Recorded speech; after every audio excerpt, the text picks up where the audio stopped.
This is the story of a Portuguese man who stood astonishingly close to two of the greatest books of his age, and to the artistic world that gave the Renaissance its most perfect visible form.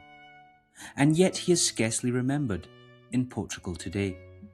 In Portugal, it is sometimes speculated that when imagining the hard intelligence and cold sovereignty of the prince, Machiavelli might have had something of Don Juan II in mind. The thought has always seduced Portuguese historical vanity, that the perfect prince of ruthless prudence, the king who cut down over mighty nobles and strengthened the crown with almost surgical precision, might have found an echo in that most famous of political books. Perhaps. But in the case of Dom Miguel da Silva, there is no need for speculation. Here we do not hover around shadows, hints, possibilities, or learned conjecture. Here the connection is explicit, visible, written into the history of European letters. For if the Prince was one of the great books of the age, then so too was Castiglione's Il Cortegiano, the Courtier, the other great Renaissance book, not about power in its naked and terrible concentration, but about power refined into form, grace, measure, noble bearing, elegance without vanity, superiority made effortless. If Machiavelli gave Europe the anatomy of power, Castiglione gave it the poise of civilization, and Castiglione dedicated that book to Dom Miguel da Silva. And beyond that dedication, he was a personal friend of Raphael, friend too of Titian, companion of humanists, cardinals and princes. He moved among the Medici, the Farnese and the Sforza. He belonged to the Rome that produced the Courtier and the school of Athens, one through words, the other through paint. And yet today in Portugal he has all but faded into silence. Dom Miguel was a man who stood between worlds, and therein lay both his greatness and his tragedy. He belonged to that class of figures history so often mishandles, the men in the middle, not conquerors, not martyrs, not kings, but something subtler and perhaps in the long run more civilizational, carriers of form, men who carry prestige, learning, ceremony from one world into the other. Nations know how to remember captains.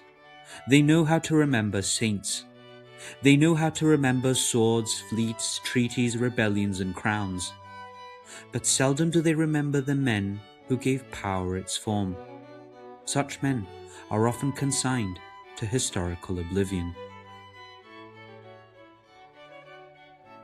Dom Miguel da Silva was born in Évora around 1480 to the ancient noble house of Silva, a lineage whose roots stretched back to the old kingdom of Leon before Portugal had fully taken shape.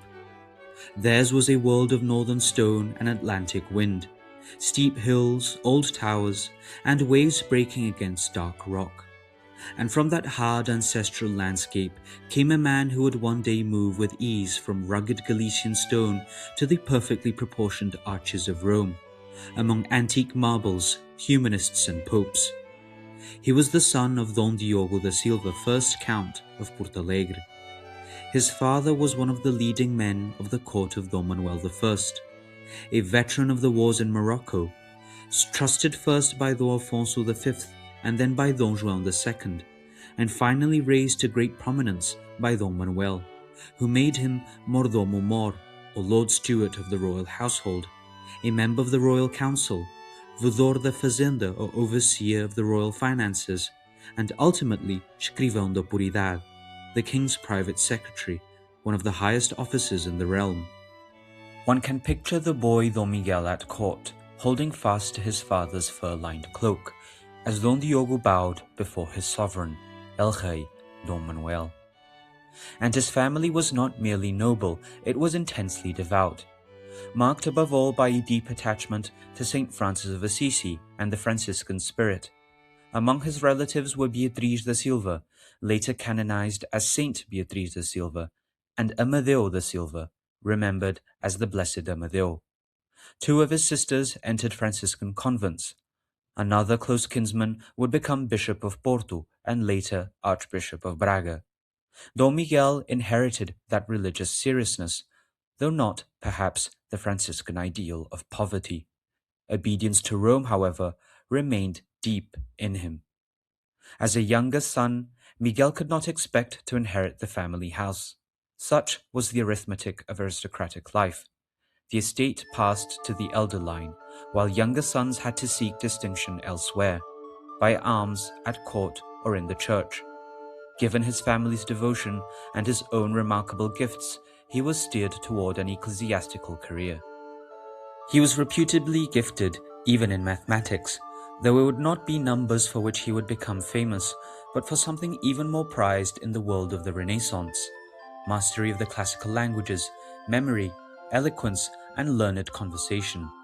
Dom Manuel himself granted him a scholarship, and in 1500 he departed for Paris to study humanities and theology at the Sorbonne, the University of Paris, of Abelard and Aquinas, which would shape him for more than a decade.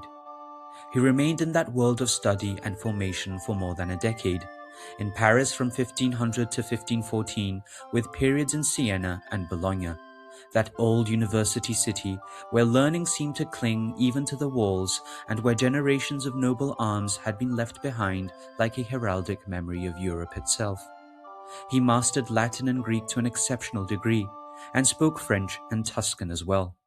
He became known for the elegance of his Latin verse, his command of the classics, and the ease with which he moved within the older languages.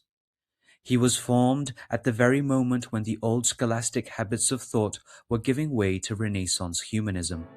In Siena, he studied within a line that ran back to Poliziano, a student of that great Florentine humanist. There he absorbed something of Renaissance Neoplatonism, the sense that beauty, proportion, and order pointed beyond themselves to a deeper unity in things. For Don Miguel, this was not merely education. It was a way of seeing the world, one that drew his mind beyond the Atlantic edge, toward Rome and the papacy as the center of universal civilization. And then came Rome itself. In 1514, Don Manuel I appointed him ambassador to the papal court, placing him firmly in the world of the Manueline monarchy, that dazzling Portugal of spice, ceremony, carved stone, and oceanic confidence, which could send fleets to India and even an elephant and a rhinoceros to Pope Leo X. Don Miguel was sent to represent that world at the heart of Christendom. He belonged to the first generation of permanent diplomacy, one of Portugal's earliest resident ambassadors, and even introduced cipher into Portuguese diplomatic correspondence. When he arrived in Rome in 1515, the city was still astonished by the spectacular embassy of Cristão da Cunha. The elephant Hanno had become the Pope's mascot, and the rhinoceros would echo as far as Dürer's imagination. Portugal had entered Rome not as a minor kingdom on Europe's edge, but as a power that seemed to carry the ends of the earth in its hands. And into that charged atmosphere stepped Don Miguel da Silva. In Rome, he lived at the Palazzo Fiano on the Via del Corso, then the Via Lata, one of the grand palaces of the city, known in its day as the Palazzo di Portogallo. Beside it stood the Arco di Portogallo, an ancient arch associated by tradition with Aurelian, the emperor who sought to restore the Roman world after the chaos and fragmentation of the 3rd century.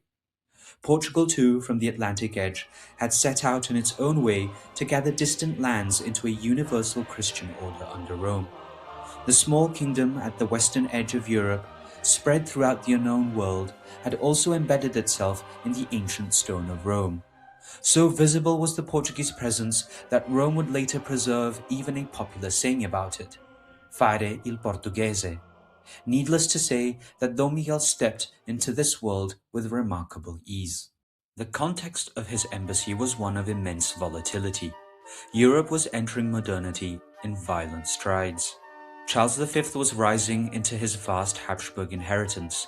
Francis I of France resisted encirclement. Henry VIII drifted unpredictably among alliances.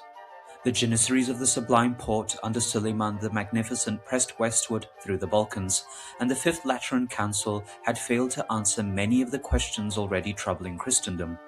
Luther's challenge loomed, the Reformation approached, the balance of Europe trembled.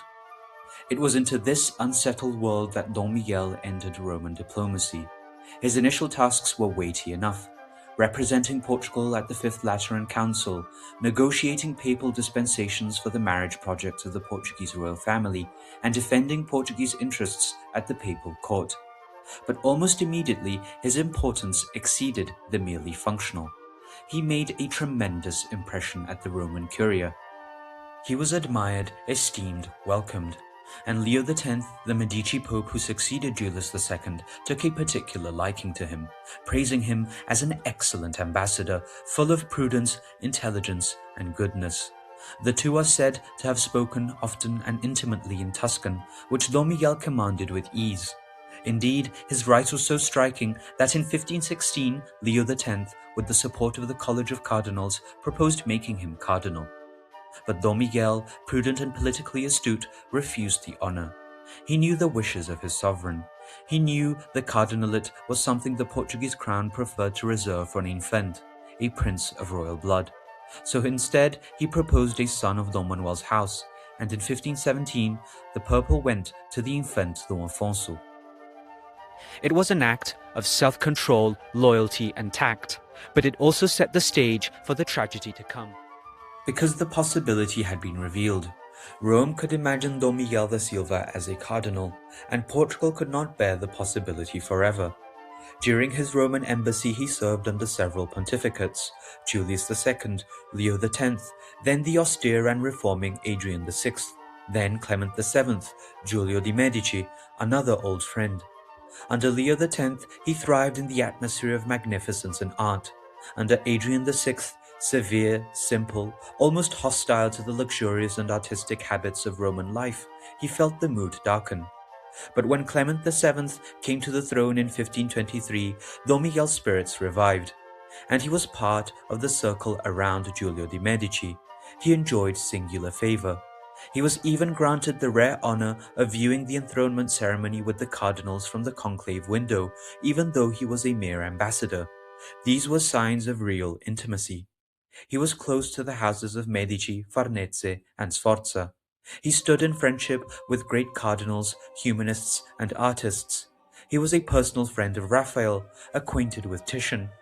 Dom Miguel belonged to the same Roman world that produced the new St. Peter's, the Vatican frescoes, the culture of marble, the revival of antiquity, the taste for ancient inscriptions, naked statuary, philosophers' busts, and the belief that civilization should be made visible. That kind of man can shine brilliantly in Rome, but he can fare less well elsewhere. In 1525, Don Juan III, who succeeded Dom Manuel, ordered him back to Portugal. This is one of the decisive turns of the story, and it was no happy recall. By then, relations between Dom Miguel and the new king were already strained. The roots of that strain went back years, above all to the scandal of the marriage of Leonor of Austria, sister of the Emperor Charles V.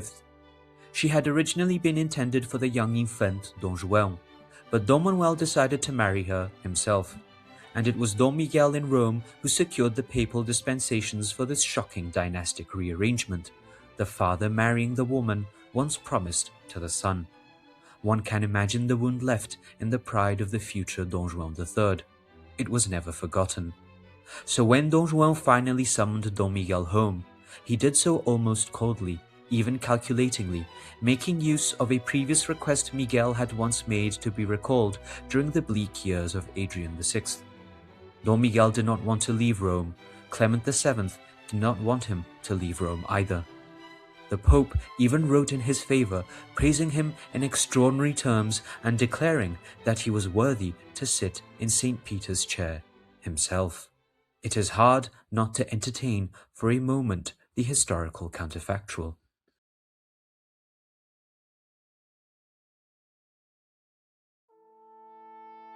A Portuguese kingdom expanding across oceans, caravels in Asia, forts in Africa, spices in Lisbon, and perhaps, had history bent another way, had jealousy and princely pride not intervened, a second Portuguese pope in Rome. One catches for a moment the outline of something almost providential, a kingdom at the edge of Europe called not only to discover the world, but to stand at the spiritual center of it. Universal church and universal empire in a single form. the throne of Afonso Henriques and the throne of St. Peter side by side, the promise of Auric carried to its furthest horizon. It never happened. The king did not relent. So after a full decade in the center of Christendom, after a quarter of a century abroad, Dom Miguel returned to Portugal in 1525, unwillingly.